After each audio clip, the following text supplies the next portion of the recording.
আল্লাহর ওয়াদারে কবরটা জাহান্নামের আগুনে ভরে যাবে। আল্লাহ বলবে রে কবরের মাটি, এই গুনাহগার নাফরমানের জোরে জোরে চাপ দাও। এত জোরে চাপ দিবে বেঈমান নাফরমান বেনামাজির এক পাজরের হাড় আর এক পাজরের সাথে ঢুকে যাবে, আর সাপে আঘাত করা শুরু করবে। ওরে কারো কবরে 99টা সাপ, কারো কবরে 70টা সাপ আসবে।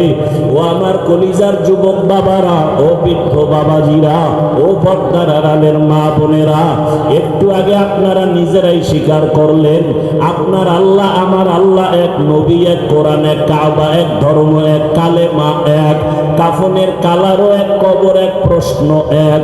তারপরও কেন আপনাকে টুপির বয়ান করতে হবে? আপনাকে কেন পর্দার বয়ান করতে হবে?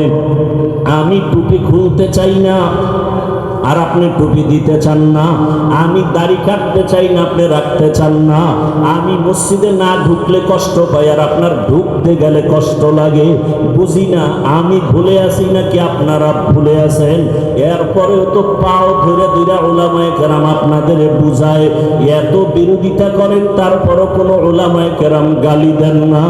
আরে সরকারি চাকরি করে, বেসরকারি চাকরি করে যারা দৈনিক 8 ঘন্টা ডিউটি, মাসে 20,000 টাকা বেতন পায়, নিম্নে আরো কত বেশি পায়, আবার বিভিন্ন ভাবে আরো ইনকাম আছে।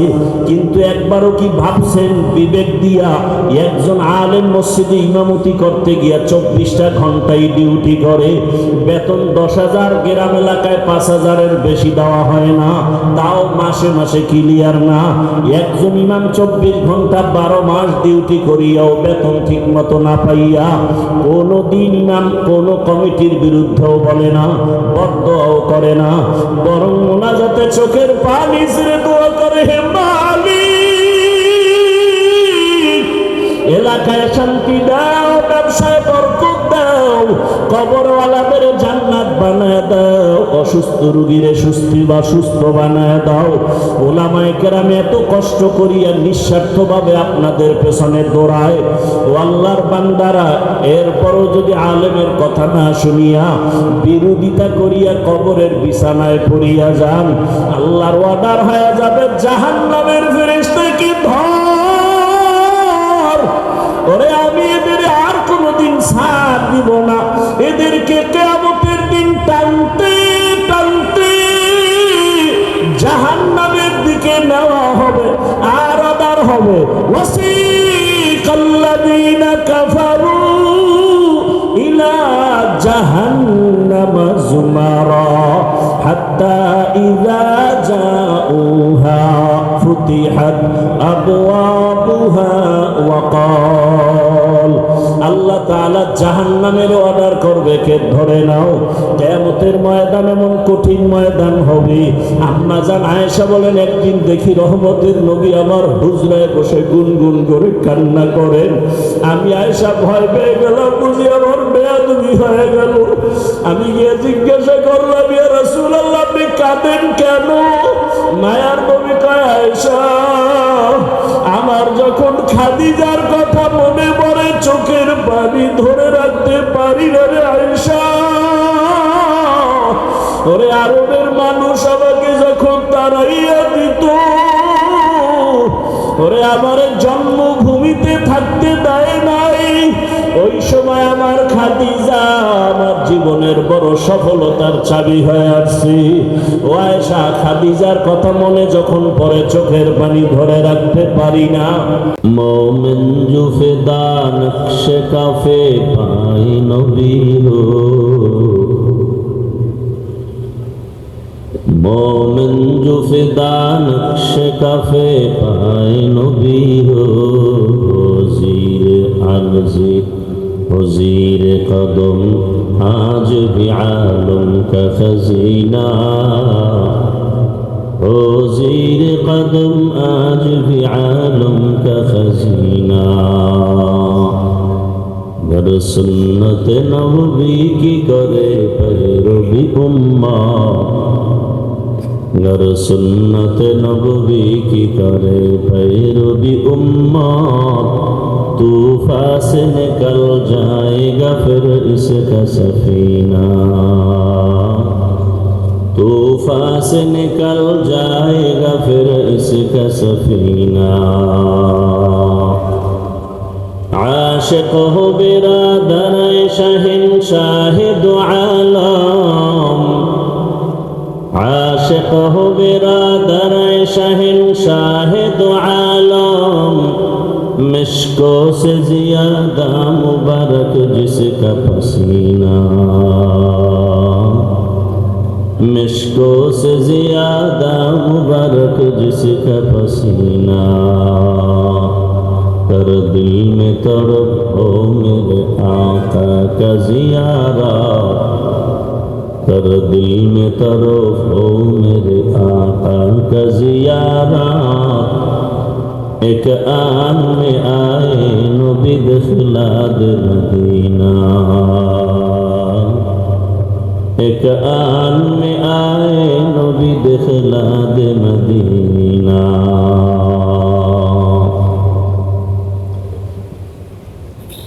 কুমিল্লা জেলা ঐতিহ্যবাহী আহলে সুন্নাত ওয়াল জামাত ইমাম পরিষদ কর্তৃক আয়োজিত সিরাতুন নবী সাল্লাল্লাহু আলাইহি ওয়াসাল্লাম মাহফিল 13 সেপ্টেম্বর 2025 মহতি এ মাহফিলে উপস্থিত মুহতারাম সম্মানিত সভাপতি মুফতি খলিলুর রহমান কাসিমি দামাত বারাকাতুহুম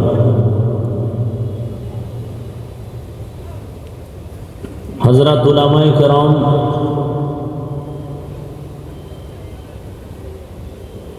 অত্র অঞ্চলের বিভিন্ন স্থান থেকে আগত আল্লাহ পাকের আশিকিন জাকিরিন শাকিরিন মুহিব্বিন মুরব্বিয়ান এজাম কলিজার টুকরা আমার সমবয়সী যুবক বন্ধুগণ স্নেহের ছোট ভাই পর্দার আড়ালে মাইকের আওয়াজ শ্রবণরতা সম্মানিতা মা ও বোনেরা আল্লাহ পাকের দরবারে শুকর আদায় করি যে মহান রব্বুল আলামিন দয়া করে আমাদেরকে সুস্থ রেখেছেন আলহামদুলিল্লাহ আমাদের সুস্থতাকে আল্লাহ পাক দায়মান কবুল করেন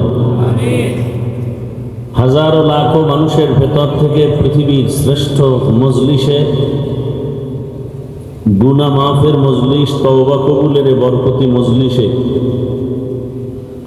আমাদেরকে আল্লাহ কবুল করেছেন হাজির হওয়ার তৌফিক দান করেছেন পুনরায় শুকর আদায় করি আলহামদুলিল্লাহ দরুদ ও সালাম সৈয়দুল মুরসালিন রাহমাতুল লিল আলামিন শফিউল মুজনিবিন খাতামুন নবিয়্যিন সৈয়দুস সাকালাইন ইমামুল মুরসালিন শফিউ আযম রাসূল আকরাম রহমত আলম নবিয়ুল আরব আল আজম হাবিব কিবরিয়া আশরাফুল আম্বিয়া সৈয়দুল আম্বিয়া শফিউ মাহশর সাকি কৌসর आका नामदा मदीना का ताजदा आफ्ताब नबूवत फ़ख्र मौजूदा सैयदुल मखलूक़ात हज़रत मुहम्मदुर रसूलुल्लाह সবাই মহব্বতে পড়েন আবার পড়েন সাল্লাল্লাহু আলাইহি ওয়া আলিহি ওয়াসাল্লাম সাল্লাল্লাহু আলাইহি ওয়া আলিহি ওয়াসাল্লাম পৃথিবীতে শ্রেষ্ঠ রাসূলের পিওর আশিক ওই ব্যক্তি যে বেশি বেশি বেশি বেশি দরুদ পড়ে আজমতের সাথে পবিত্র হালাতে এবং দরুদ এমন একটি আমল সাধারণভাবে মৌখিক নফল আমলের মধ্যে পাওয়ারফুল দরুদ আর ইস্তেগফারের থেকে বড় আমল আর নাই। আল্লাহ আমাদের বেশি বেশি বেশি দরুদের আমল করার তৌফিক দান করেন। দেশের শীর্ষস্থানীয় হযরত উলামায়ে কেরাম কোরআন সুন্নাহ ভিত্তিক দিক নির্দেশনামূলক তথ্যবহুল আলোচনা রেখেছেন।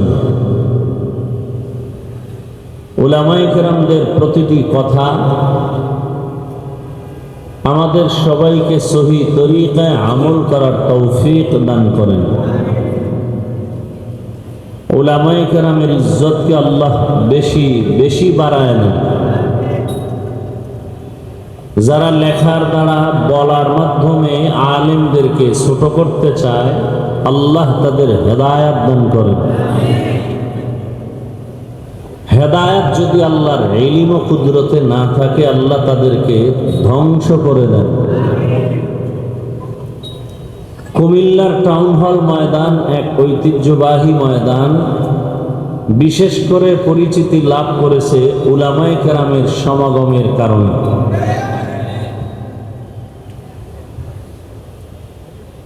আল্লাহ পাক রব্বুল আলামিন এই মাহফিল কবুল করেন।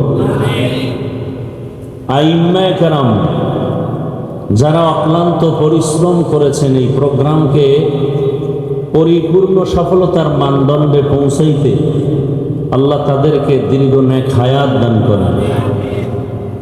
এই মাহফিলকে কেন্দ্র করে গোটা পৃথিবীতে আল্লাহ শান্তির ফয়সালা করেন। মুসলমানের ঈমান ও আমল ইজ্জতের হেফাজত করেন। আমার দেশের ভাই বোন যারা প্রবাসে আছেন, আল্লাহ তাদেরকে হেফাজত করেন। এ মাহফিলের বরকতে আল্লাহ আমার দেশকে হেফাজত করেন। জালেমদের জুলুম থেকে আল্লাহ হেফাজত করেন। জালেমদেরকে আল্লাহ হেদায়েত দান করেন। হেদায়েত না থাকলে ধ্বংস করে দেন। কবরস্থ যারা, আল্লাহ মাহফিলের বরকতে সমস্ত কবরওয়ালাদের জান্নাত দান করেন। আমরা যারা বেঁচে আছি, আল্লাহ আমাদেরকে দীর্ঘ নেক হায়াত দান করেন। এগুলো ফাও কথা না, হ্যাঁ? এত বরকতপূর্ণ মজলিস, অনেক মজলিস ওয়াজ মাহফিলের মজলিসেও বসলে দেখি টুপিওয়ালা কম, এখানে সব সাদা পোশাক, ফেরেশতার মজলিসের মতো। এরা যদি আমিন বলে আল্লাহ ফিরাই দিবেন। এই দোয়াগুলো দরকার নাই। অন্যের জন্য দোয়া করলে নিজের লাভ বেশি। তো আমাদের অন্তর দুর্বল, তো বেশি বেশি মাছ খাই আর পচা মাছ, এই জন্য অন্তর ছোট। ছোট মাছ খায়, অন্তরও ছোট, হিংসাও বেশি। মাছের মধ্যে হিংসা তুলনামূলক বেশি, এই জন্য হিংসা আমাদের মধ্যে একটু বেশি। অন্যের জন্য দোয়া করতে চাই না আমরা। যেমন জুমার দিন একজন ভদ্রলোক খতিব সাহেবের কাছে দোয়া চাইছেন, আমার আব্বার জন্য একটু দিল খুলে দোয়া করবেন। মনে মনে নিয়ত করছেন 1000 টাকা হুজুরকে হাদিয়ে দিব, বাবার দোয়া। হুজুরের দোয়ার ভিতরে আরো 6 জন বাবার নাম নিছেন। ওই ভদ্রলোকের মোনাজাতেই মাথা গরম হয়ে গেছে। দোয়া চাইলাম আমার বাবার জন্য, ভাগ হয়ে গেল 6টা, তাহলে হাদিয়াও 6 ভাগ।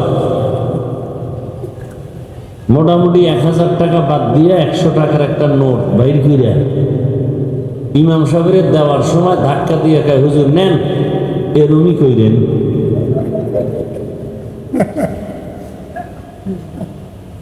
তার চিন্তা কি, দোয়া আলাদা গেছে গা, তার বাবার দোয়া আলাদা ভাগ হয়ে গেছে। আবার কিছু মূর্খ পণ্ডিত আছে, কয় যে আব্বার জন্য যে দোয়াটা করলেন, নাম কইলেন না যে। আব্বাই তো, আল্লাহ তো আবার নাম না জানলে তো আবার এই আব্দুর রহমান নামের দোয়া যদি আবার বরিশাল চলে যায়, হ্যাঁ তো আর এক আব্দুর রহমান। এরকম বহু মূর্খ পণ্ডিত আমাদের মসজিদ মাদ্রাসাগুলোকে আঁকড়ায় ধরে রাখছে জুলুমের সাথে। সওয়াও যায় না, পাওয়াও যায়। আল্লাহ হেদায়েতের দৌলত দান করে। আপনারা যেই পরিমাণ চিৎকার ভ্যান্ডেলে দেন, এই একচ্ছত্র চিৎকারটা যদি ঠিক এককভাবে ময়দানে থাকতো,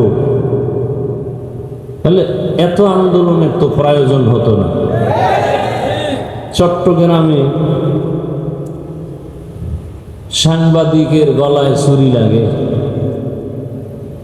সেই জুলাই আগস্টের আন্দোলনের পরে এরপরও দেশবাসী ভাবছিল কোনো আন্দোলনের প্রয়োজন হবে না। তো কঠিন হালাত,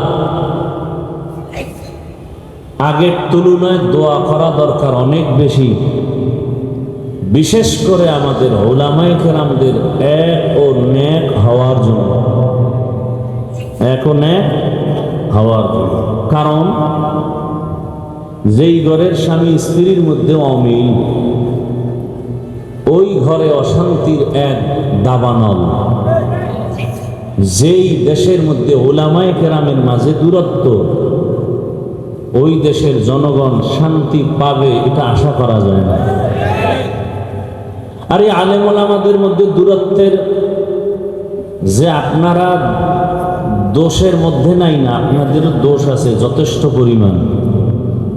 কি, যারা আমাকে মোহাব্বত করেন তারা ফেসবুকে লিখতে লিখতে আমাকে আরশে আজিমে উঠায় দেয়, আর যারা আমার লাইনে না এগো সিজ্জিনের নিচে নিয়ে যায়। এইভাবে লেখালেখির মাধ্যমে যারা আলেমের বিরোধিতা করেন, একজনকে উপরে উঠান আর একজনকে ডাউন করেন, এর দ্বারা আলেমের ক্ষতির তুলনায় সমষ্টিগতভাবে ইসলামেরই বদনাম হয়। কেন? কিয়ামত পর্যন্ত এ জমিনে আর কোনোদিন আমাদের রসুল দাওয়াত দিতে আসবেন না, সাহাবায়ে কেরাম আসবেন না, আইম্মায়ে কেরাম আসবেন না, আউলিয়ায়ে কেরাম বড়রা আসবেন না। কিয়ামত পর্যন্ত জাতিকে দুনিয়াতে শান্তি মুক্তির পথ দেখাবেন, আখিরাতে জান্নাতের পথ দেখাবেন একমাত্র শুধুমাত্র কেবলমাত্র উলামায়ে কেরাম না, উলামায়ে আহলে হক। উলামায়ে কেরাম কি? উলামায়ে আহলে হক। কারণ উলামাদের মধ্যে আরেকটা অংশ আছে আহলে বাতিল। قال رسول الله صلى الله عليه وآله وسلم ألا إن شر الشر شرار العلماء وإن خير الخير خيار العلماء। রহমতের নবী বলেন জমিনের মধ্যে সব থেকে খারাপ হবে একদল আলেম, আবার একদল ভালো হবে, চূড়ান্ত ভালো আলেম। এক বচনে আলেম, বহু বচনে উলামা। উলামা আহলে হক কেমন হবে? ইন্নামা ইয়াখশাল্লাহা মিন ইবাদিহিল উলামা। যারা উলামা আহলে হক এরা আল্লাহকে বেশি বেশি বেশি বেশি ভয় করবেন। কেমন ভয়? বলে সাধারণ মানুষ নফসের ধোকায় পড়ে বাম হাতে পানি পান করবেন, একজন আহলে হক আলেম কখনো বাম হাতে কিছু পান করবে না, খাবে না। সাধারণ মানুষ নফসের ধোকায় পড়ে কাউকে গালি দিবেন, কিন্তু একজন আহলে হক আলেম কখনো নফসের ধোকায় পড়ে গালি দিবেন না। আহলে হক উলামা আল্লাহকে ভয় করবেন। ভয়ের মানে কি? আল ইহতিরাজ আনিল মাসিয়া। সন্তান মা বাবাকে ভয় করে, প্রমাণ হলো মা বাবার সামনে অন্যায় করে না। একটা ছাত্র শিক্ষককে ভয় করে, প্রমাণ হলো শিক্ষকের সামনে ছাত্র অন্যায় করে না। ঠিক যেই বান্দা বান্দি আমার আল্লাহকে ভয় করবে, ওই বান্দা আমার আল্লাহকে ফাঁকি দিয়ে গুনাহ কখনো করবে না। হর কে দার খৌফে হকদার দিল মদর জান্নাতুল মাওয়া দেহদ রাম কাম জুজবা হকচি জে মখাজ ইনসুজা ফজলে ও আমস্তে দর জুমলা জাহা। তো আহলে হক উলামা কিয়ামত পর্যন্তই জাতিকে কবরের বয়ান করবেন, জান্নাতের বয়ান করবেন, জাহান্নামের বয়ান দিবেন, পরকাল নিয়ে মানুষকে কথা বলবেন। কেন দুনিয়া নিয়ে কিছু বলবেন না? কারণ আহলে হক উলামারা দুনিয়া বুঝে না। আন্দাজে ঠিক।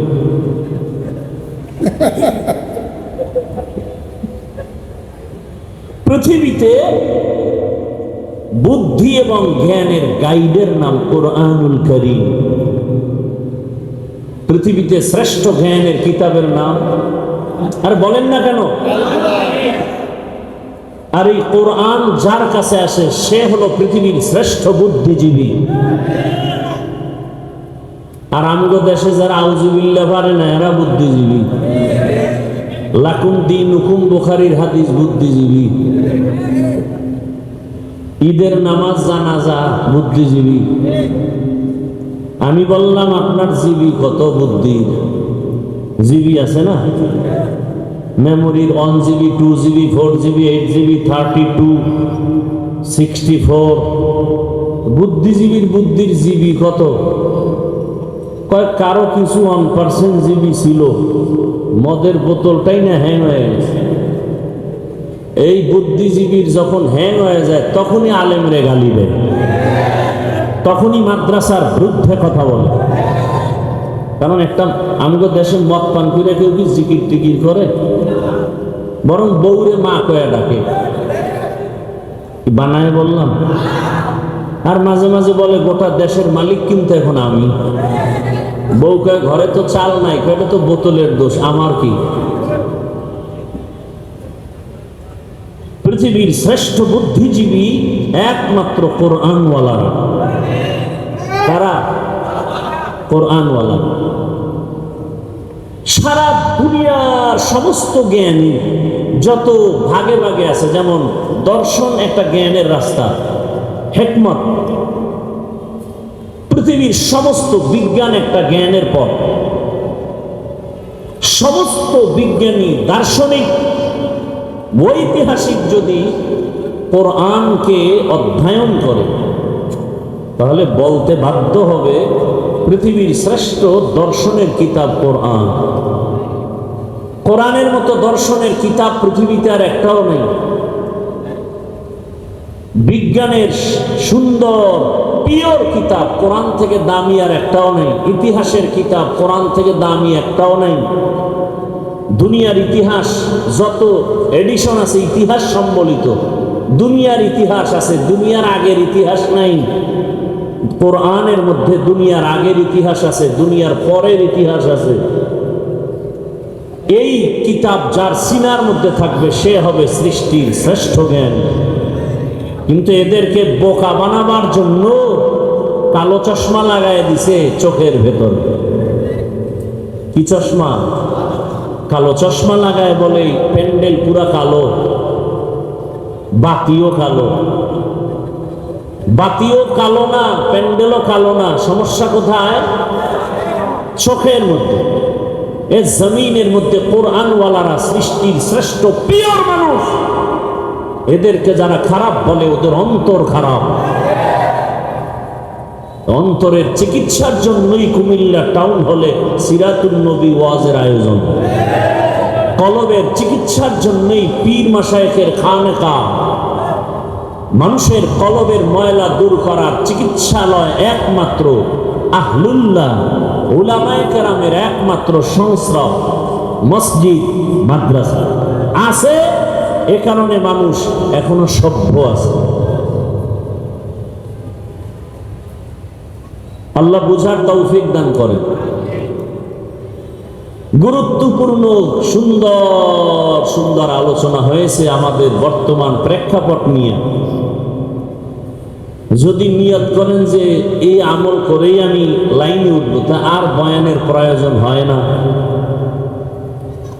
আমি আসছি আপনাদের দোয়া নিতে, ফাঁকে আপনারা কথা শুনলে আমি কিছু কথা সামনে বলবো, উঠা বসা করলে দোয়াটা করে চলে যাবে। নিজেও ক্ষতিগ্রস্ত হবেন না, অন্যের ক্ষতিও করবেন না। কত রাত মোবাইল চালাইয়া ঘুম নষ্ট করেছেন, ফেরেশতা লিখে রাখছে হিসাব হবে আল্লাহর আদালতে। শুধু মোবাইলকে কেন্দ্র করে রাতের ঘুম নষ্ট করেছেন, স্ত্রীর হক আদায় করেননি, সন্তানের হক আদায় করার চিন্তা করেননি। হিসাব হবে আসল সময়। ওমরে ফারুক বলেন হাসিবু আনফুসাকুম ক্বাবলা আন, আসল হিসাবের আগে এখন তাড়াতাড়ি হিসাবটা মিলায় নাও, আসল হিসাবে টান দিলে সেদিন অডিট থাকবে কঠিন, ডান বাম করা যাবে না। সেদিন আল্লাহ স্পষ্ট বলে দিবেন, ইকরা কিতাবাকা কাফা বিনাফসিকাল ইয়াউমা আলাইকা হাসিবা। সেদিন আর ডানে বামে তাকাবার কোনো সুযোগ হবে না। কে আপন কে পর কোনো কথা বলার কোনো সুযোগ নাই। সব মানুষগুলো উলঙ্গ দাঁড়ানো থাকবে হাসরের মাঠে। কই বাহাদুর, কই নেতা, কই ইমাম, কই মুক্তাদি, কই পীর, কই মুরিদ, কই বক্তা, কই শ্রোতা, কই ডাক্তার, কই রোগী। বহু বক্তা তাকায় দেখবে জাহান্নামের গরম হাওয়া গায়ে লাগতেছে, কিন্তু বক্তার বয়ান শুনে বহু শ্রোতা হাসতে হাসতে জান্নাতে যাইতেছে। বহু পীর সাহেব দেখবে জাহান্নামের গরম, কিন্তু পীর সাহেবের সবক নিয়ে বহু মুরিদ আমল করিয়া হাসতে হাসতে জান্নাতে যাচ্ছে। বহু ইমাম সাহেব দেখবে জাহান্নামের গরম হাওয়া লাগতেছে, কিন্তু মুসল্লিরা বয়ান শুনে ইমামের নামাজ ধইরা জান্নাতে চলে যাচ্ছে। হিসাব বড় কঠিন। রহমতের নবী বলেন, আবু হুরায়রা থেকে হাদিস বর্ণিত, কিয়ামতের ময়দানে জাহান্নামে সর্বপ্রথম 3 জন লোক ঢুকবে। পরপর 3টা লোক সবার আগে জাহান্নামে যাবে। এর মধ্যে একজন হবে গলা কাটা শহীদ, আর একজন হবে আলেম, আর একজন হবে টাকা পয়সা দান করনেওয়ালা দানবী। দুনিয়ার সব বিবেক বলে 3 জন জান্নাতি, আল্লাহর আদালত বলবে 3টা বিনা হিসাবে জাহান্নামে। জিন্দেগি বড় কঠিন। কিসের বাহাদুরি করি, অহংকারী করি কিসের উপরে?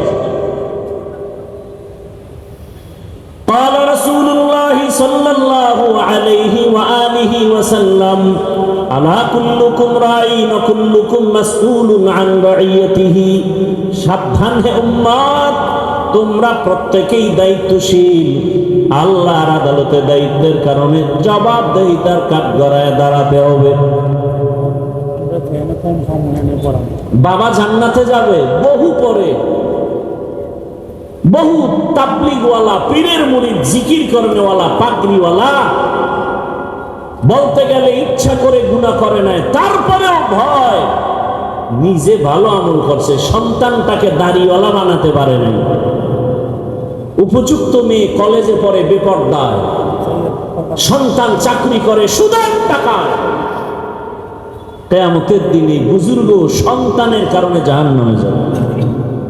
সন্তান মামলা পেশ করবে আল্লাহর কাছে, রব্বানা ইন্না আতা'না সাদাতানা ওয়া কুবারানা ফাআদাল্লুনা আস-সাবিলা।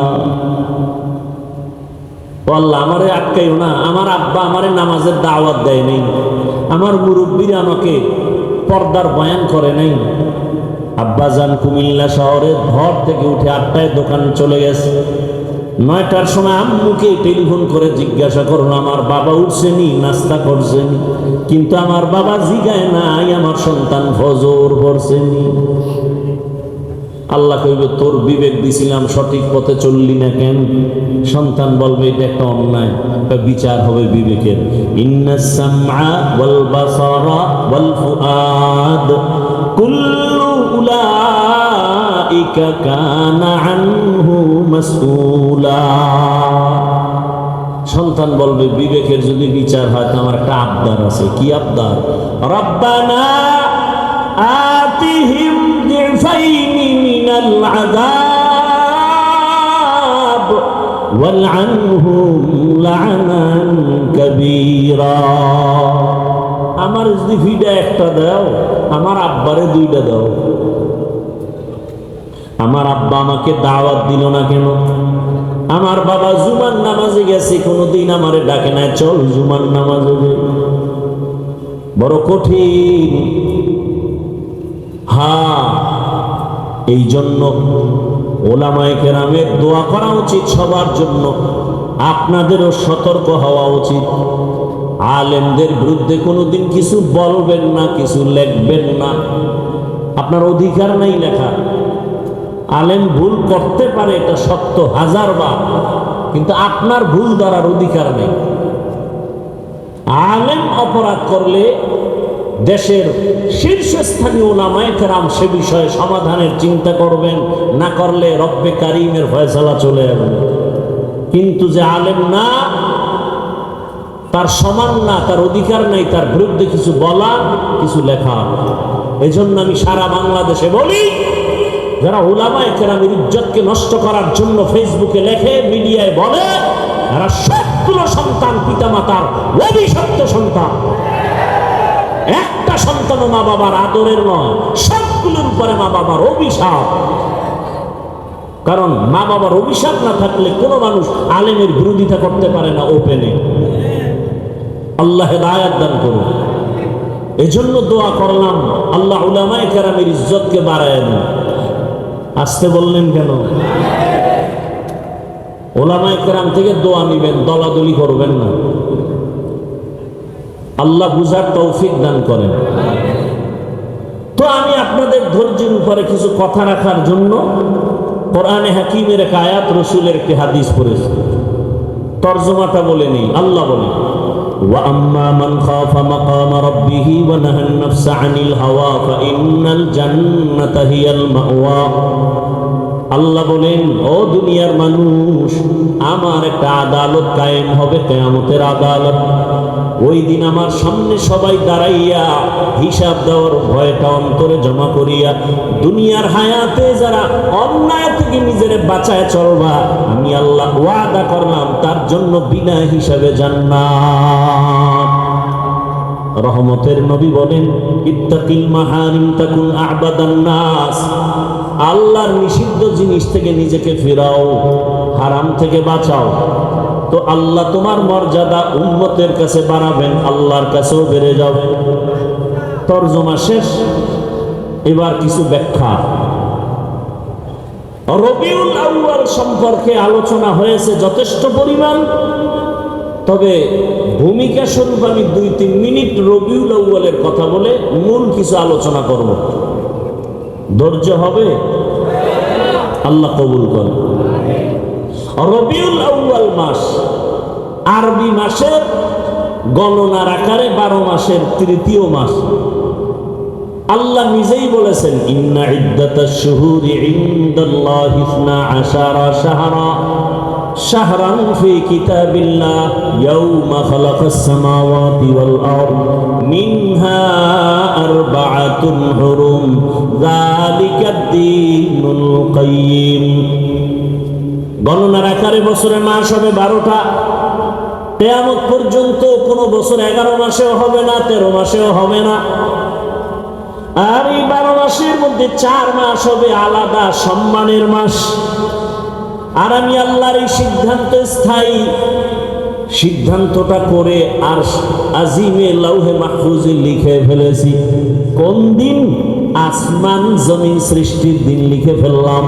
বছরে মাস হবে 12টা, এর মধ্যে 4 মাস হলো একটু দামি সম্মানের মাস। সম্মানের মাস মানে ওই 4 মাসে ওই টাইমে যুদ্ধ বিগ্রহ উল্টা পাল্টা ভাবে চলতো। বেদিন বেঈমান মুশরিকরা আল্লাহ তা নিষেধ করে দিলেন। এই 4 মাসে কোনো যুদ্ধ চলবে না, বিগ্রহ চলবে না, কোনো আন্দোলন চলবে না। ওই হুকুম এখন আর নাই। ওই 4 মাস অন্য মাসের তুলনায় একটু দামি। ওই মাসগুলোর নাম, প্রথম 1 মাস রজব, এরপরে জিকদা, যুলহিজ্জা, মুহররম। এই 4 মাস আল্লাহ পাক স্থায়ী সিদ্ধান্ত নিয়ে নিলেন। মুহররম একটা সম্মানের মাস। সিদ্ধান্ত আল্লাহ লিখেছেন লাউহে মাহফুজে। কোন দিন?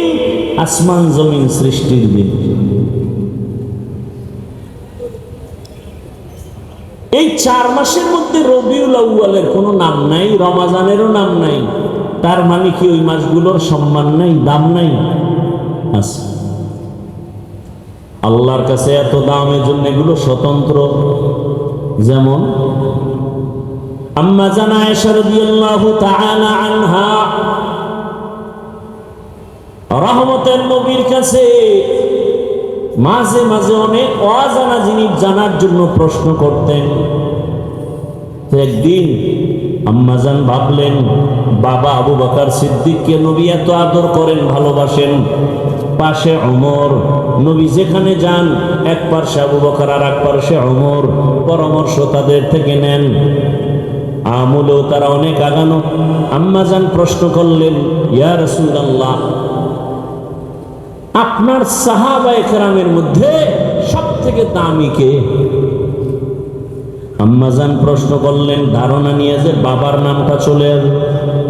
নবীও বুঝতে পারছেন নবীজি বাবার নাম আর বলে নাই, আবু বকরের নাম না বলে বলে আমার সাহাবাদের মধ্যে খুব দামি আমার সাহাবী ওমরে ফারুক। কে? ওমরে ফারুক। আম্মাজান মনে মনে পেরেশান, আব্বার নাম কইল না, ওমরের নাম। নবী আবার বারবার এটাকে ট্রাই করে বলে, জানুনি রে আয়েশা, ওমরের দাম কত? আকাশে দিয়ে তাকায় দেখো, নক্ষত্র দেখা যায়, গণনা করা যায় না। ওমরের এই পরিমাণ নেক আমল যা গণনা করা যাবে না। আম্মাজান ভাবে নাম কইব আব্বার, খালি ওমরের দা কেন? নবীও ঘুরাইতেছে, কয় না, বুঝতেছে আম্মাজান আয়েশার অবস্থা। এ ভাই আপনারা এমন করেন কেন? উঠার ব্যারাম থাকলে ঢুকলেন কেন? দাঁড়ায় দাঁড়ায় বয়ান শুনতেন, বাহিরে মন চাইলে দাঁড়াইতেন, মন না চাইলে বাইরে যেয়ে বিড়ি টানতেন। কেন ডিস্টার্ব করেন বলেন তো? দীর্ঘ টাইম আপনার বসার অভ্যাস না থাকলে ভেতরে ঢুকলেন কেন? আপনাদের মতো অন টাইম মানুষের জন্য তো বাহিরে মাইক লাগানো হয়েছে, কিন্তু বাইরে মাইকের দরকার ছিল না। কেন ডিস্টার্ব করেন? আপনি বুঝেন এই প্যান্ডেলের দাম কত? একটা অপরাধীকে থানায় নিয়ে পুলিশ এত আঘাত করে, কাঁদে না? আর এখানে বসে আল্লাহর ওলিরা বয়ান করেন, 200 হাত দূরে বসে মানুষ কান্না করে। বুঝেন কিছু প্যান্ডেলের মূল্য কত? বেতের বাড়ি দিয়ে চোখে পানি আনতে পারে না পুলিশ। আর কোরআনের বাগানে জাহান্নামের বয়ান যখন শুরু হয়, জীবনে মসজিদে যায় না, সেও চুপ করে কান্না শুরু করে। বলেন তোকে মারলো কে? কেন ডিস্টার্ব করেন? ভালো না লাগলে বলেন, মোনাজাত দিয়ে চলে যান।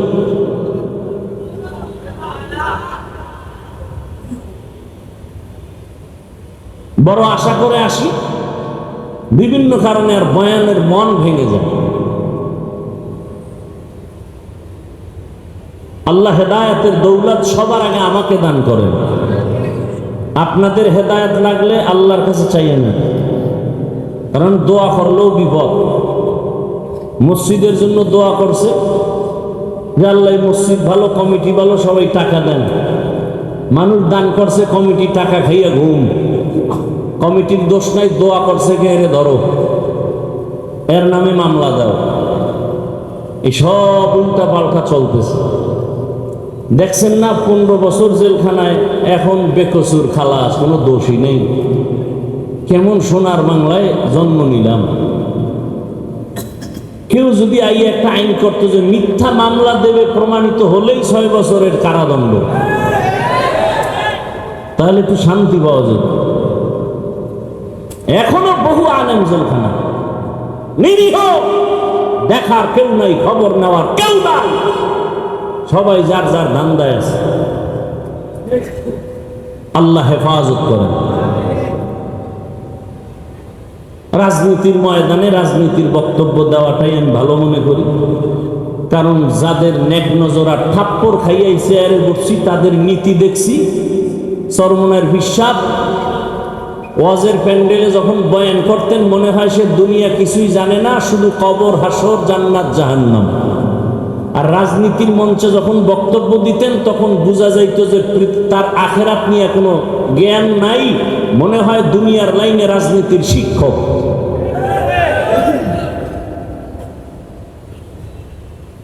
রাজনীতির কথা উম্মতকে বলার জন্য আমাদের ইসলামী রাজনীতির মঞ্চ আছে না নাই? কথা বলেন। এখানে আওয়ামী লীগ, বিএনপি যত দল আছে সবের লোক এখানে আছে না? এরা যদি জানতো যে আমি চরমনের হাত পাখার ভোটের জন্য আইসি ওয়াজ করতে, বইতুনি সবাই। সত্য কথা বলেন, কথা বলেন না কেন? খেজুর গাছ রিক্সার ভোট চাইতে আইসি, এই খবর টের পাইলে বইতো সবাই। বলেন তাহলে এই মানুষগুলো নির্দ্বিধে আসছে কেন? যে হুজুরেরা একটু কান্নার ওয়াজ করব, জাহান নামের বয়ান করবে, নামাজের ওয়াজ করবে, রোজার ওয়াজ করবে, সুদের বিরুদ্ধে ওয়াজ করবে, হালাল হারামের বয়ান করবে। কথা বুঝাইতে পারলাম? হ্যাঁ,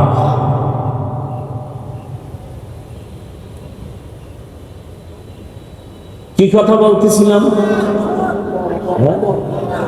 আয়েশা রাদিয়াল্লাহু পাবলিক আবার ওই যে কেসা কাহিনীর ওয়াজ হলে না, কইলে আর ছাড়ে না।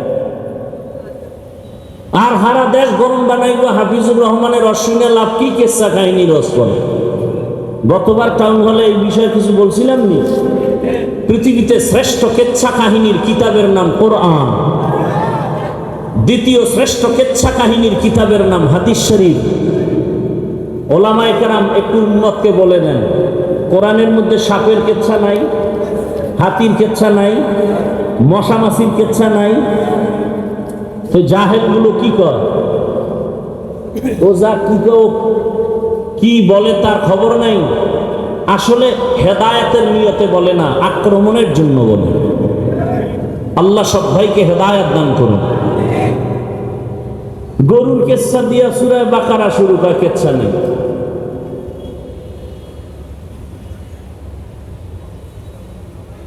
হ্যাঁ, এখন ঘুরায় বলবে কি, আমরা তো বাপ দাদার কেচ্ছা বলি না, আকাবিরের কেচ্ছা বলি না। আমগো বাপ দাদার কেচ্ছা বললে, আকাবিরের কেচ্ছা বললে বেনামাজি নামাজি হয়, সমস্যা কি?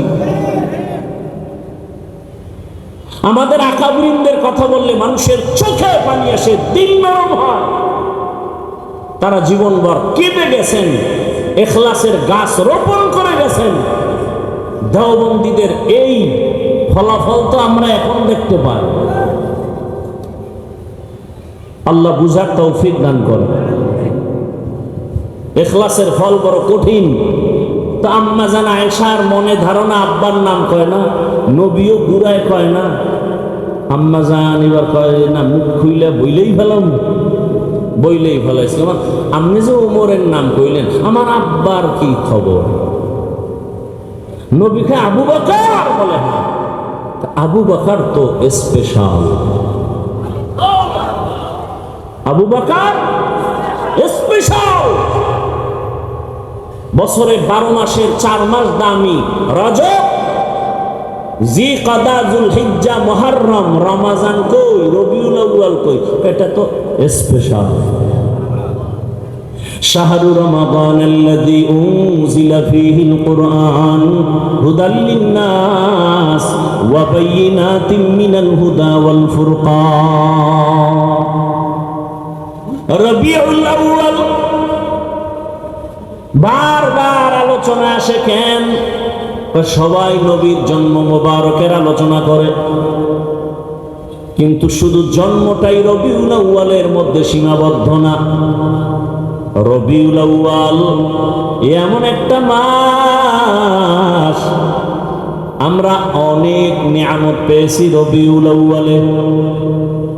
ভালো করে মনে রাখবেন, এই রবিউল আউয়ালে রাসূলের আগমনকে কেন্দ্র করে আলোচনার ব্যানারগুলোতে আমরা অনেক শব্দ দেখি। যেমন এই চট্টগ্রাম, কুমিল্লা, বাংলাদেশ সহ বিভিন্ন ব্যানার দেখলাম, লেখা আছে মিলাদুন নবী, আবার তার সামনে আছে ঈদ, আবার একটু বড় করে উপরে লেখা আছে সকল ঈদের বড় ঈদ, ঈদে মিলাদুন নবী। মিলাদুন নবী এই কথার বিরোধিতা কোনো আলেম করে না, করতে পারে না, কিন্তু ঈদ শব্দ নিয়ে কি লোকাল করতে পারে অনেকে, সেটা ভিন্ন কথা। তবে ভালো করে মনে রাখবেন, কুমিল্লা টাউন হলে 13 সেপ্টেম্বরের ব্যানারে লেখা মিলাদুন নবী। কথা বল না কেন? কি লেখা? সিরাতুন নবী। ভালো করে মনে রাখবেন, আমি পেসের কথা কম বলি, সহজে বুঝার জন্য বলতেছি। বাংলাদেশে রসুলের শানের কয়েকটা শব্দ বা বাক্য দেখি। এক নম্বরে মিলাদুন নবী, দ্বিতীয় সিরাতুন নবী, আর একটা বাক্য দেখি দাওয়াতুন নবী, আর একটা বাক্য দেখি ওয়াফাতুন নবী। ভালো করে মনে রাখবেন, মিলাদুন নবী, সিরাতুন নবী, দাওয়াতুন নবী, ওয়াফাতুন নবী, এই চারটা বাক্য একমাত্র শুধুমাত্র কেবলমাত্র রহমাতুল লিল আলামিনের শানের বাক্য। আর কারো বেলায় চারটা বাক্য ব্যবহার হয় না। মুসা নবীর বেলায় হয় না, ঈসা নবীর বেলায় হয় না, ইব্রাহিম নবীর বেলায় ব্যবহার হয় না। এই চারটা বাক্য আমার রসুলের শানের বাক্য। এই চারটা বাক্যকে, রসুলকে যেইভাবে মহব্বত করো, এই চারটা বাক্যকে ওইভাবে মহব্বতের নজরে দেখবে। যদি কেউ এই চারটা বাক্য বাঁকা নজরে তাকায়, ওর ঈমান বাঁকা হয়ে যাবে, আখিরাত ও দুনিয়া বাঁকা হয়ে যাবে। বুঝেন নাই? চারটা মিলাদুন নবী ও রসুলের শানের শব্দ বাক্য, সিরাতুন নবী ও রসুলের শানের বাক্য, দাওয়াতুন নবী ও রসুলের শানের বাক্য, ওয়াফাতুন নবী ও রসুলের শানের বাক্য। অর্থ কি? মিলাদুন নবী অর্থ আমাদের সুপরিচিত নবী, শ্রেষ্ঠ নবীর জন্ম মোবারক। সিরাতুন নবী অর্থ আমাদের সুপরিচিত নবী, শ্রেষ্ঠ নবীর জীবন আদর্শ। ওয়াফাতুন নবী অর্থ আমাদের সুপরিচিত নবী, শ্রেষ্ঠ নবীর ইন্তেকাল। দাওয়াতুন নবী অর্থ আমাদের শ্রেষ্ঠ নবী, তার জীবনের দাওয়াত তাবলীগের একটা অংশকে বলে আমাদের সুপরিচিত নবী। পৃথিবীতে সুপরিচিত নবী একজন। কয়জন? কেমন পরিচিত? গর্তের পিপিলিকা রসুলকে চিনে, উড়ন্ত পাখি রসুল চিনে। এক ইহুদি মহিলা দুধের বাচ্চা নিয়ে রওয়ানা, মুহাম্মদের প্রশ্ন করে আটকায় দিবে। এবার রওয়ানা, রহমতের নবীর সামনে যাইয়া ইহুদি মহিলা প্রশ্ন করার আগে দুধের বাচ্চা রহমতের নবীর কথা বলতে পারে না যে বাচ্চা, সে বাচ্চা রসুলকে সালাম দিয়ে দিল। ইমামুল আউয়ালিনাল আখিরিন বাহরে সাদকা রাহমাতাল লিল আলামিন সাইয়্যিদুল কাউনাইন খাতমুল মুরসালিন আখির আমদ বুদ ফখরুল আউয়ালিন। নবী গাছের কাছেও পরিচিত, মাছের কাছেও পরিচিত, সূর্যের চন্দ্রের কাছেও নবী পরিচিত। রহমতের নবী গর্তের প্রাণীর কাছে পরিচিত। সাপ দীর্ঘ বছর পাহাড়ের গুহায় অপেক্ষা করে রসুলের মোবারক চেহারাটা এক নজর দেখবে। আবু বকর বাধা দিছে পা দিয়া, সাপ মনে করে বাধা দেয় না, রসুলের নিরাপত্তার স্বার্থে বাধা দিছে। সাপ আশ্চর্য হয়ে গেল, রহমতের নবীর দর্শন বুঝি হবে না, একটু আঘাত করেছে। তাহলে সাপ আমার রসুলকে চিনে। কপাল খারাপ আঙ্গ বাংলাদেশি, রসুলকে চিনি না। যদি চিনতাম তাহলে দাড়ির মধ্যে অস্ত্র লাগাতে পারত না। রসুলকে যদি চিনতি রে মুমিন, তাহলে নবীর মোহাব্বতে কেন বারবার তোমার পায়ে ধরে ধরে টুপির বয়ান করতে হবে? আমিও রসুলের আশিক মুসলমান, তুমিও মুসলমান। তোমার আল্লাহ আমার আল্লাহ দুই না এক? মুসলমান বেয়াদবি ক্ষমা চাই, হয়তো বলার ভাষার শব্দগুলো চয়নটা একটু কেমন যেন, বেয়াদবি ক্ষমা চাই। রসুলের উম্মত হিসাবে আপনার নবী আমার নবী এক না আলাদা? আল্লাহ আমাদের কোরআন বলেন, সত্য কথা বলেন, আমাদের হাদিস। আমরা দুনিয়াতে আছি সিস্টেম। আপনাদের কালেমা আমার কালেমা দুই, আপনাদের ধর্ম আমার ধর্ম দুই, আপনাদের কাবা আমার কাবা দুই, সব এক। দুনিয়া থেকে বিদায় বেলা কাফনের সংখ্যা হবে আলাদা না? সব এক। আপনাদেরও তিনটা কাফন হবে, আমাকেও তিনটা কাফন হবে। টাকাওয়ালা মরে গেলে তাকে সম্মানে একটা কাফন কেউ বাড়াবে না। রিক্সার ড্রাইভার গরিব যদি মরে যায়, তার অসম্মানে বা গরিব হওয়ার কারণে একটা কাফন কেউ কমাইয়াও দিবে না। রিক্সার ড্রাইভারের যেমন তিনটা কাফন, ধনী লোকেরও তিনটা কাফন হবে, কালার হবে আলাদা। গরিবের কাফনের কালার একরকম, ধনীদের কাফনের কালার আর একরকম। ভালো করে বুঝো, কে ধনী কে গরিব, কে আলিম কে মূর্খ, কে ইমাম কে মুক্তাদি, কে পীর কে মুরিদ। যতই আজকে বক্তা বক্তা ভাব দেখাই না কেন, কাফনের ভেতরে ঢুকার পর সব বাহাদুরি বন্ধ হয়ে যাবে। কোটি টাকার মালিক দেখো অভাব হয় না দূর, গরিবে ঘুমায় আরাম করে মনটা বাহাদুর।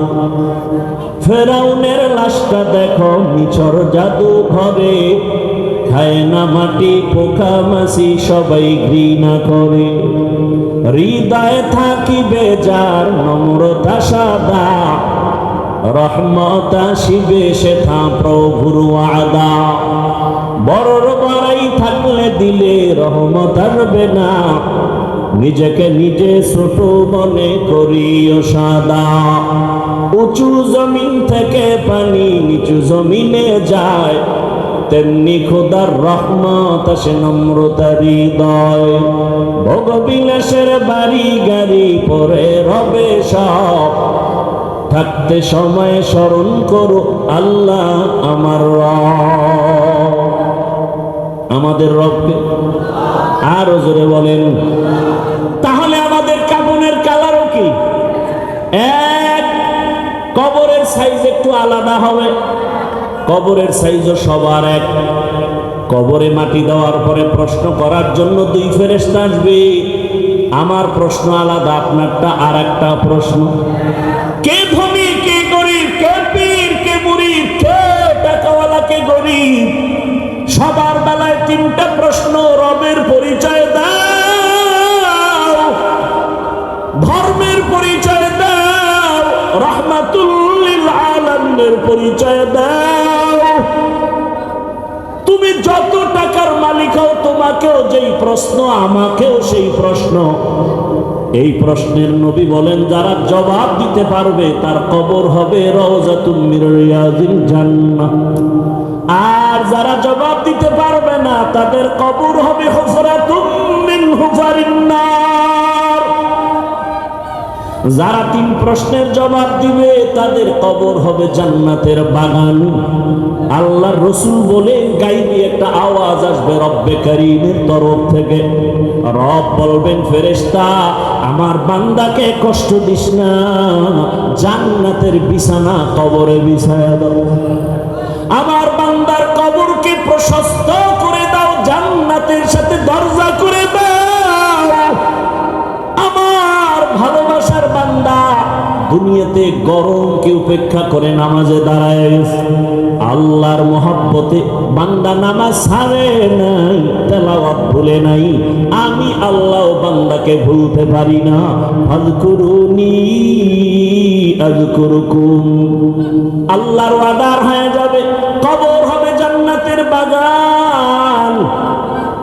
কিন্তু যারা গুনাহ নিয়ে কবরে যাবে, আল্লাহর ফেরেশতা যখন প্রশ্ন করবে রবের পরিচয় দাও, গুনাহগার বেনামাজি তখন আফসোস করবে, হা হা লা আদরি, আমি কিছুই জানি না, কিছুই জানি না।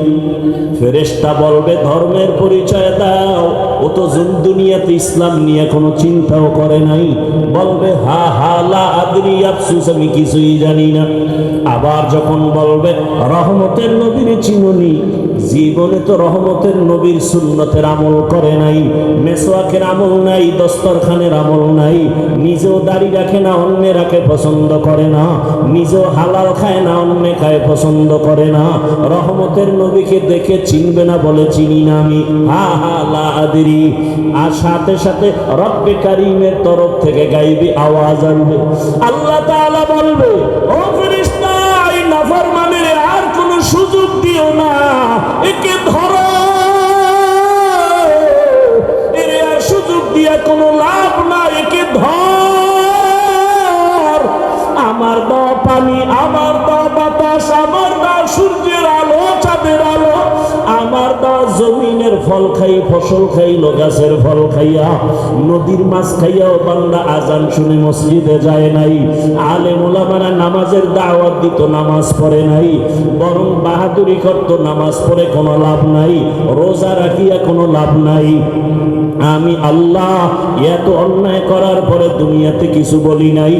আমার মোহাব্বত বাদ দিয়া আলেম ওলামাদের গালাগালি করত, নিজেও পর্দা করত না, যারা পর্দা করত তাদের গালাগালি করত। আল্লাহ বলবে, ফেরেশতা একে আর কোনো ছাড় দিয়া লাভ নাই, এর কবরটাকে দুই দিক থেকে এত জোরে চাপ দাও, এর কবরটা জাহান্নামের সাথে রাস্তা বানায় দাও। আল্লাহর অর্ডারে কবরটা জাহান্নামের আগুনে ভরে যাবে। আল্লাহ বলবে, রে কবরের মাটি এই গুনাহগার নাফরমানে জোরে জোরে চাপ দাও। এত জোরে চাপ দিবে বেঈমান নাফরমান বেনামাজির এক পাজরের হাড় আর এক পাজরের সাথে ঢুকে যাবে, আর সাপে আঘাত করা শুরু করবে। ওরে কারো কবরে 99টা সাপ, কারো কবরে 70টা সাপ আসবে। ও আমার কলিজার যুবক বাবারা, ও বৃদ্ধ বাবাজিরা, ও পর্দার আড়ালের মা বোনেরা, একটু আগে আপনারা নিজেরাই স্বীকার করলেন আপনার আল্লাহ আমার আল্লাহ এক, নবী এক, কোরআন এক, কাবা এক, ধর্ম এক, কালেমা এক, কাফনের কালারও এক, কবর এক, প্রশ্ন এক। তারপরও কেন আপনাকে টুপির বয়ান করতে হবে? আপনাকে কেন পর্দার বয়ান করতে হবে? আমি টুপি খুলতে চাই না আর আপনি টুপি দিতে চান না, আমি দাড়ি কাটতে চাই না, আপনি রাখতে চান না, আমি মসজিদে না ঢুকলে কষ্ট পাই আর আপনার ঢুকতে গেলে কষ্ট লাগে। বুঝি না আমি ভুলে আছি নাকি আপনারা ভুলে আছেন। এরপরেও তো পাও ধরে ধরে উলামায়ে কেরাম আপনাদের বুঝায়, এত বিরোধিতা করেন তারপরও কোনো উলামায়ে কেরাম গালি দেন না। আরে সরকারি চাকরি করে, বেসরকারি চাকরি করে যারা দৈনিক 8 ঘন্টা ডিউটি, মাসে 20,000 টাকা বেতন পায়, নিম্নে আরো কত বেশি পায়, আবার বিভিন্ন ভাবে আরো ইনকাম আছে। কিন্তু একবারও কি ভাবছেন বিবেক দিয়া একজন আলেম মসজিদে ইমামতি করতে গিয়া 24টা ঘন্টাই ডিউটি করে, বেতন 10,000, গ্রাম এলাকায় 5,000-এর বেশি দেওয়া হয় না, তাও মাসে মাসে ক্লিয়ার না। একজন ইমাম 24 ঘন্টা 12 মাস ডিউটি করিয়াও বেতন ঠিক মতো না পাইয়া কোনো দিন ইমাম কোনো কমিটির বিরুদ্ধেও বলে না, বদদোয়াও করে না, বরং মুনাজাতে চোখের পানি ছেড়ে দোয়া করে, হে মালিক এলাকায় শান্তি দাও, ব্যবসায় বরকত দাও, কবরওয়ালাদের জান্নাত বানায় দাও, অসুস্থ রোগীরে সুস্থ বানায় দাও। ওলামায়ে কেরাম এত কষ্ট করিয়া নিঃস্বার্থভাবে আপনাদের পেছনে দৌড়ায়। ও আল্লাহর বান্দারা, এরপরও যদি আলেমের কথা না শুনিয়া বিরোধিতা করিয়া কবরের বিছানায় পড়িয়া যান, আল্লাহর ওয়াদার হয়ে যাবে জাহান্নামের ফেরেশতাকে ধর। ওরে আমি এদের আর কোনোদিন ছাড় দিব না, এদেরকে কিয়ামতের দিন টানতে টানতে জাহান্নামের দিকে নেওয়া হবে আর আদার হবে। ওয়াসিকাল্লাযীনা কাফারু ইলা জাহান্নামা যুমারা হাত্তা ইযা জাউহা ফুতিহাত আবওয়াবুহা ওয়া ক্বাল। আল্লাহ তাআলা জাহান্নামের অর্ডার করবে, কে ধরে নাও। কিয়ামতের ময়দান এমন কঠিন ময়দান হবে। আম্মা জান আয়েশা বলেন, একদিন দেখি রহমতের নবী আমার হুজরায় বসে গুনগুন করে কান্না করেন। আমি আয়েশা ভয় পেয়ে গেলাম, বুঝি আমার বেয়াদবি হয়ে গেল। আমি গিয়ে জিজ্ঞাসা করলাম, ইয়া রাসূলুল্লাহ আপনি কাঁদেন কেন? মায়ার নবী কয়, আয়েশা আমার যখন খাদিজার কথা মনে পড়ে চোখের পানি ধরে রাখতে পারি না রে আয়েশা। ওরে আরবের মানুষ আমাকে যখন তাড়াইয়া দিত, ওরে আমার জন্মভূমিতে থাকতে দেয় নাই, ওই সময় আমার খাদিজা আমার জীবনের বড় সফলতার চাবি হয়ে আসছে। ও আয়েশা, খাদিজার কথা মনে যখন পড়ে চোখের পানি ধরে রাখতে পারি না। আর যখন হাসরের ময়দানের কথা মনে পড়ে কান্না করি। কেন ইয়া রাসূলুল্লাহ? আল্লাহর নবী বলেন, আয়েশা, হাসরের ময়দানটা এত কঠিন, ওরে জমিনটা সূর্যের গরমে তামা হয়ে যাবে, অন্যদিকে জাহান্নামের আওয়াজ। ওই সময় আমার আল্লাহ রাগান্বিত আওয়াজ দিতে থাকবেন, লিমানিল মুলকুল ইয়াউম লিল্লাহিল ওয়াহিদিল কাহ্হার। এমন আওয়াজ দিবে হাসরের ময়দানটা থরথর করে কেঁপে উঠবে। এত কঠিন অবস্থা হবে, জাহান্নাম চিৎকার দিয়া বলবে, আল্লাহ, বেনামাজি আমার পেটের মধ্যে দাও, তোমার গুনাহগার বান্দা বান্দি আমাকে দাও, ক্ষুধা লাগছে। আল্লাহ বলবে, ফেরেশতারা জাহান্নামকে ফিরাও। জাহান্নাম যদি আগে যায়, বিচার করতে পারবো না, শিকল লাগাইয়া ধরো। 70,000 শিকল লাগাইয়া জাহান্নাম কেমন ভাবে আঁকড়াইয়া ধরবে।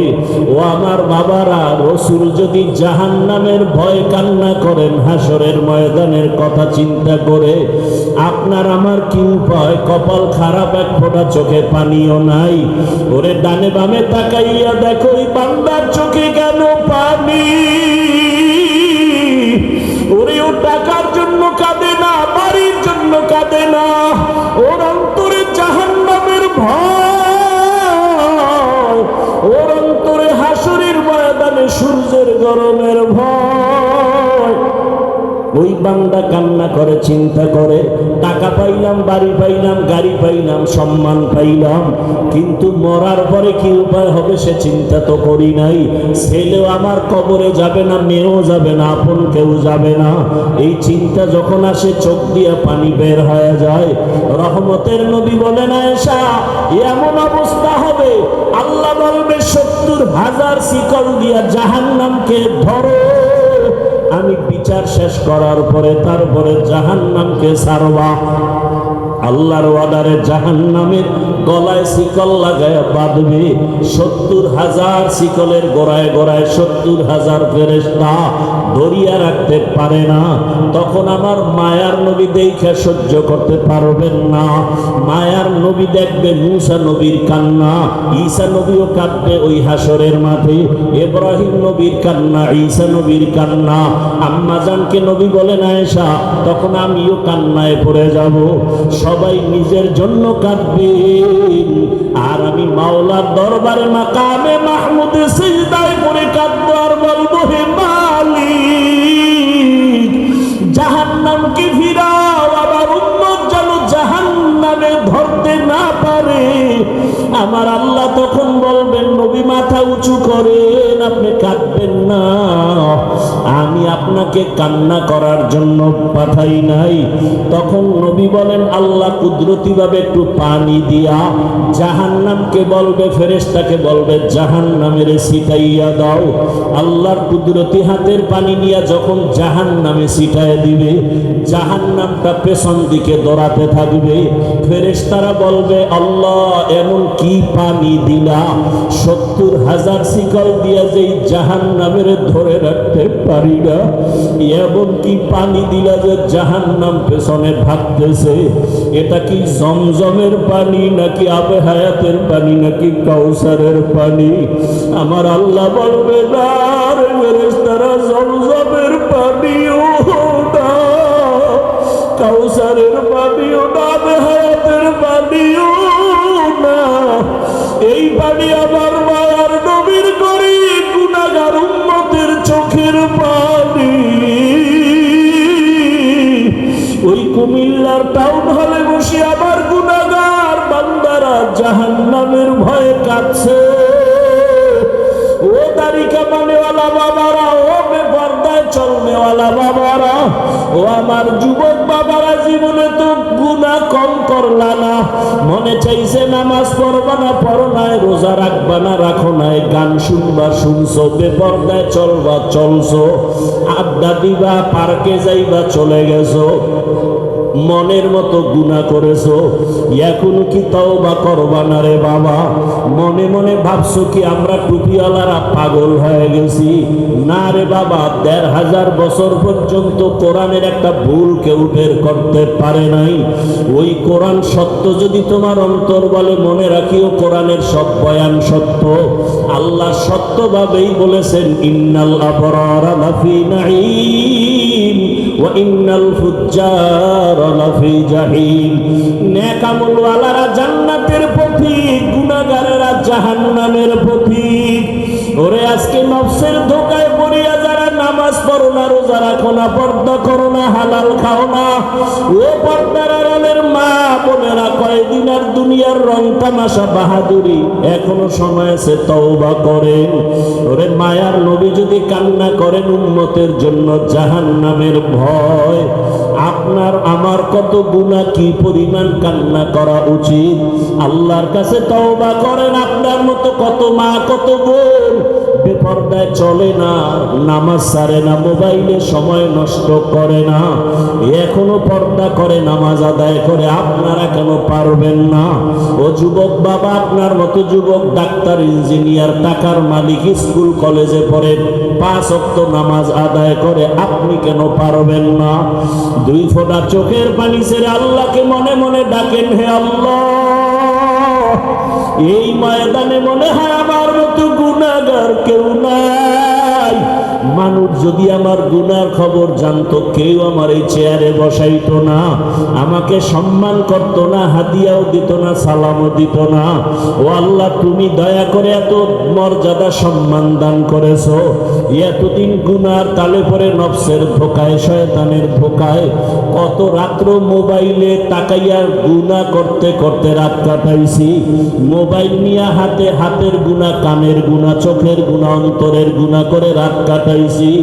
ও আল্লাহ, বুঝতে পারি না, আজকে থেকে তওবা করে ফেলতেছি। দুনিয়াতে সূর্যের গরম সইতে পারি না, হাসরের ময়দানে জাহান্নামের গরম কেমন করে সহ্য করব? আজকে থেকে তওবা করে নিলাম, আর গুনাহ করব না, নামাজ ছাড়বো না, দাড়ি কাটবো না, বেপরদায় চলবো না।